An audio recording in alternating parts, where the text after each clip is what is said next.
And, the results from that program are going to change the way we look at the Kalahari copper belt and target in general. Their focus has been on spending money in the ground. Too often we see other explorers spending it elsewhere. Because this project has potentially, 200 million tonnes of ore. And we now know that we can produce a copper cathode from the lab itself, which allows the company to have the confidence to move ahead to do this on site itself.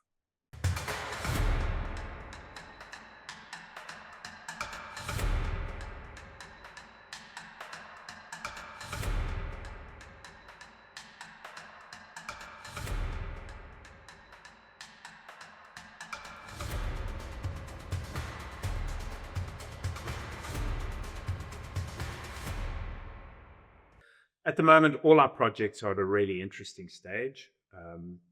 We have active drill rigs running on 2 of the projects.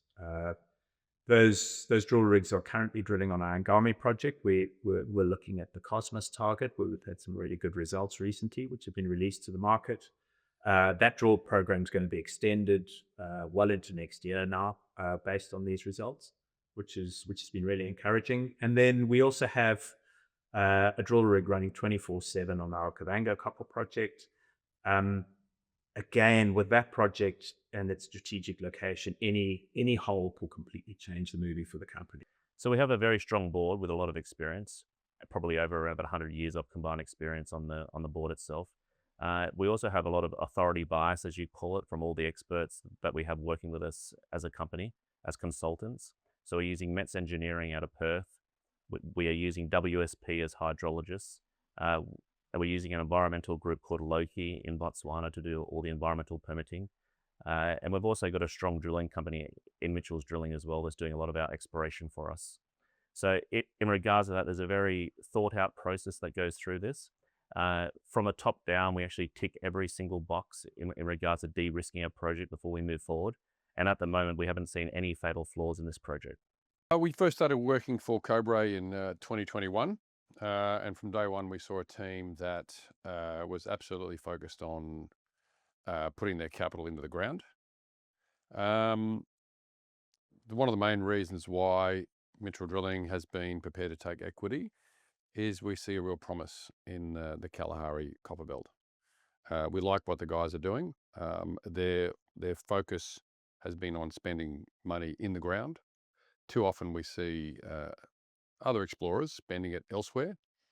And in the exploration game, it's all about money spent finding the resource.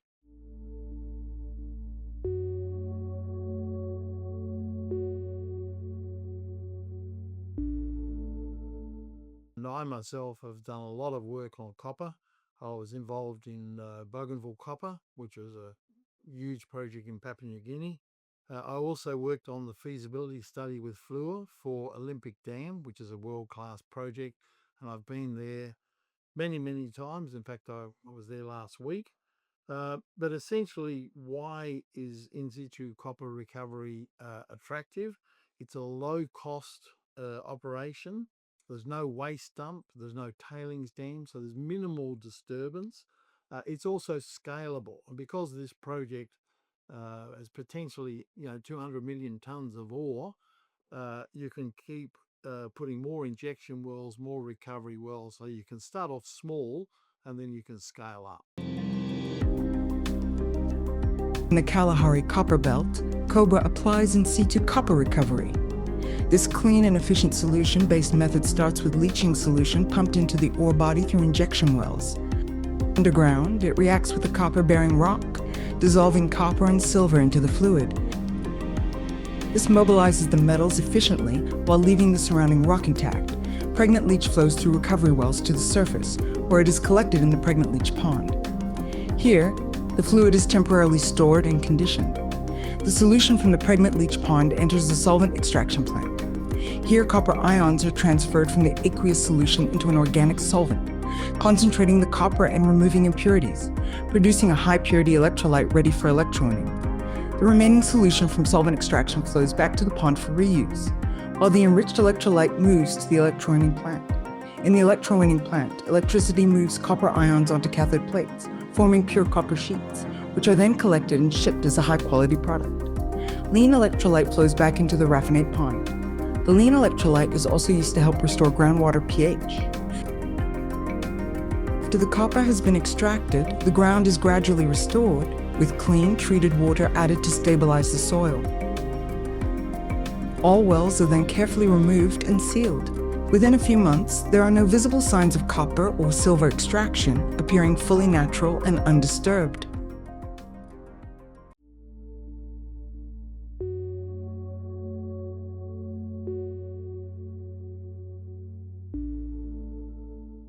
So Cobre itself has identified a very large exploration target in excess of 300 million tons of copper and also around 32 million ounces of silver. This is of significant scale. In regards to that, there is another company called Taseko Mines, which runs the Florence Copper Project.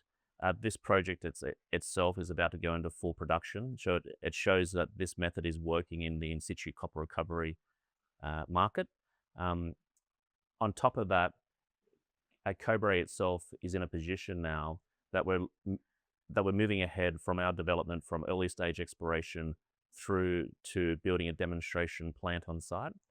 This will give a lot more confidence to Cobre as a company once we start actually producing copper cathode on the site itself. And this will lead us to the next stage, which is our starter plant operation, which starts producing quite a lot of scale of copper from that.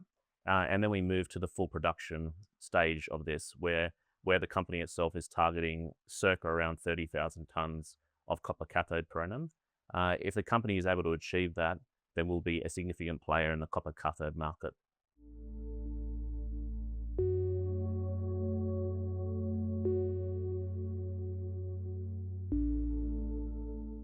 We started work here more than 7 years ago. The Kalahari copper belt at the time was very much an exploration play back then.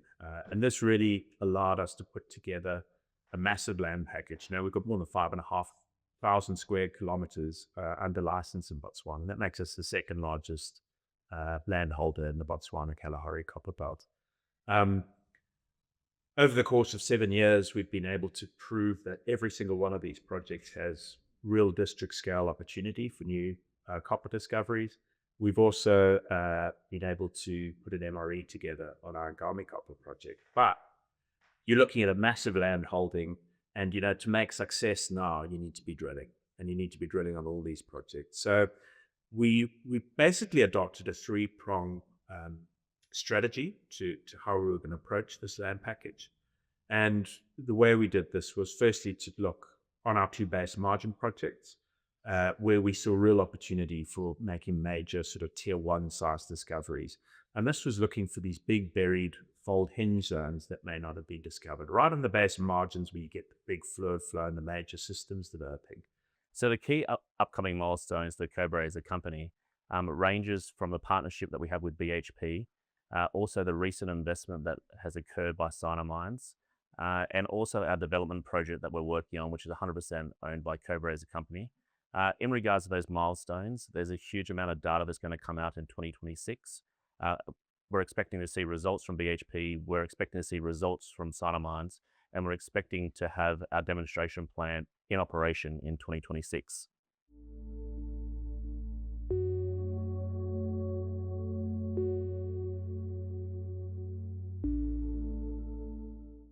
As part of the trial, we installed two production wells. They were spaced 80 metres apart, and both of them targeted the copper mineralisation. In and around those wells, we installed some monitoring wells to help us track the movement of fluid. During the trial, we injected into one well and pumped from the other well to see how fluids could move through the ore body.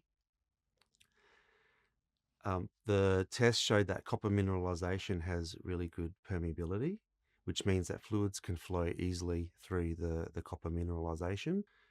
The results showed that the copper mineralisation is high in permeability, which promotes higher injection rates and the lateral spreading of the fluid throughout the copper zone, which will ultimately improve copper recovery.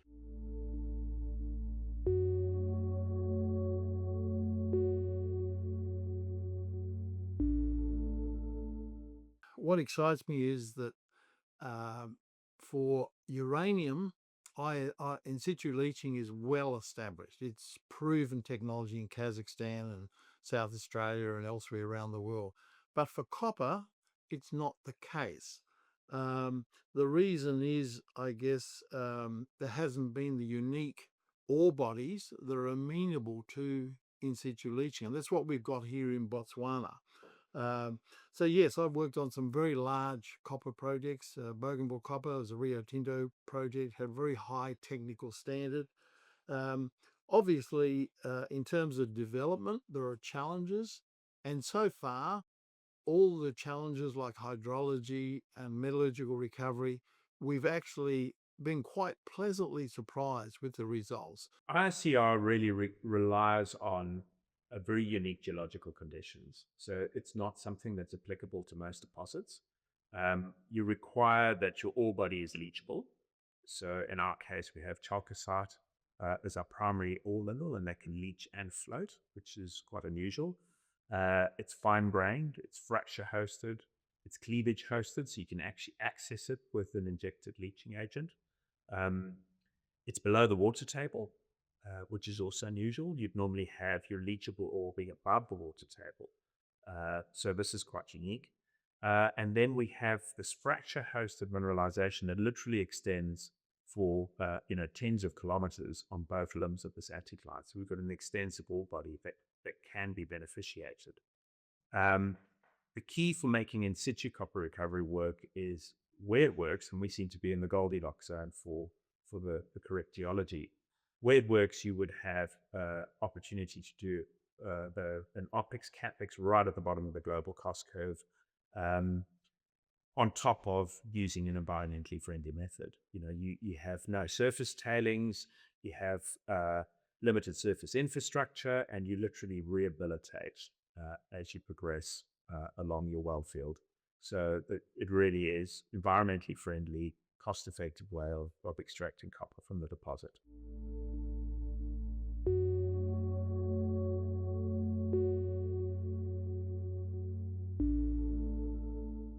So the simple way I see this is that if you have a project that sits on the bottom of the global cost curve, you can weather any storm. And so what that means is when supply is tight or demand is strong or vice versa, you can always survive an operation whilst you sit on the bottom of the global cost curve. This is also extremely important for metal traders and off-takers alike to have projects that sit on the bottom of the cost curve. So if there's any turmoil in the future, it allows the project to survive long term and to weather that storm again, and then to reap rewards once the market turns. An in-situ copper recovery pilot trial is planned. It will utilize a series of injection wells and recovery wells. So in the first test, we used one injection well and one recovery well. This test will upscale that to multiple injection wells. The regulators have approved the proposed scope of work for an environmental impact assessment for that pilot trial. So now the company has a clear roadmap to the permitting of the pilot plant and the subsequent development. So from a geopolitical perspective, Botswana as a country is regarded number one in Africa from a mining-friendly jurisdiction perspective. It's regarded in the top 10 of mining-friendly jurisdictions globally. So from a geopolitical perspective, the copper supply that is coming out of Botswana itself is of extreme importance. On top of that, the US Geological Survey rated this belt in Botswana, being the Kalahari copper belt, as the #1 belt to explore for new sedimentary hosted copper deposits.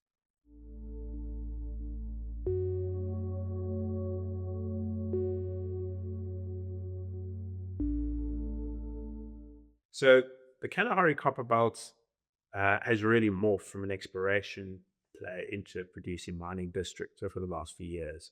You've seen both NMG and Sandfire in production now. But despite its status as a producing copper district, it's incredibly unexplored and relatively immature as an exploration play. And this is mainly due to the fact that the entire belt is covered in sand cover. We see this as both hindrance and an opportunity. It's the reason it's immature, and it's the reason you haven't seen more discoveries come up the belt. They're there. The trick is to find them. It's been incredibly rewarding drilling deep in the Kalahari. It's demanding work. It's difficult. But that's what we do. That's our specialty, is deep hole diamond drilling.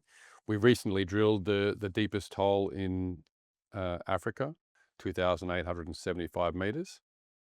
And so we're immensely proud of our team and what we can do. Over the years, we've completed numerous difficult holes, and we're used to working for companies like BHP. We understand their safety requirements, their precision and technically difficult, demanding work that they need. And so we understand this. And obviously we're biased. I honestly believe that we've probably got the best technically deep hole diamond drillers in Africa. And so when we combine that with Adam and the team at Cobre, who run a very targeted and extremely capable operation, it really creates, I feel, a really strong partnership and ability to be able to get the job done. One of the key aspects of an in-situ copper recovery process is the fact that your final product is actually a copper cathode rather than a concentrate. And this really opens the door to different markets, in addition to saving significantly on your transport costs. You're not transporting a cathode to a smelter in China, for example. You actually have a cathode produced in Botswana.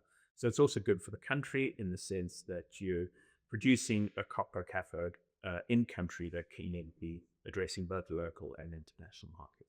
So there's a lot of communication that we give to shareholders. We keep shareholders up to date regularly in regards to the process that we're going through. We continue to de-risk the project in a systematic way over the years. And now we're moving ahead to that really aggressive part of development, which is really exciting for Cobre and Cobre shareholders. And we'll continue to de-risk that as we move forward.